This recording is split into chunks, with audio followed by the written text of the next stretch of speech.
Labour మంత్రి Vivek Venkataswamy sir Israel company పెబ్బలను కలిసి మీటింగ్ పెట్టిండట.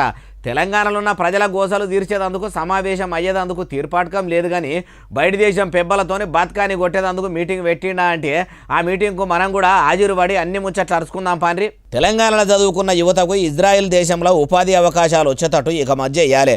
మా తెలంగాణలో ఉన్న నిరుద్యోగులకు నౌకర్లు ఇచ్చేటట్టు చూడాలని ఇజ్రాయెల్ పెబ్బలతోని మాట్లాడిండట. ఇజ్రాయెల్ దేశంలో ఎక్కువ పెద్ద పెద్ద బంగ్లాలు బిల్డింగులు కడుతుంటారు కాబట్టి అక్కడి పనులు అందేటట్టు చూడాలని అనుకొచ్చిండట. అయ్యా లేబర్ మంత్రి వివేక్ వెంకటస్వామి సారు ఇజ్రాయెల్ దేశంలో నిరుద్యోగులకు ఉపాధి అవకాశాలు ఇచ్చుడు కాదు, మొదలు మీ షెయి సర్కారు ఎన్నికల ముంగట నిరుద్యోగులకు ఇస్తామని చెప్పిన హామీలను అమలు చేసే పని పెట్టుకోండి. ఉదికు మీ కాంగ్రెస్ సర్కారు రాజీవ్ యువ వికాసం పథకం కింద నిరుద్యోగులకు దందాలు పెట్టుకునేందుకు సాయం చేస్తామని అన్నది. ఇప్పటి వరకు ఆ ముచ్చటనే లేదా?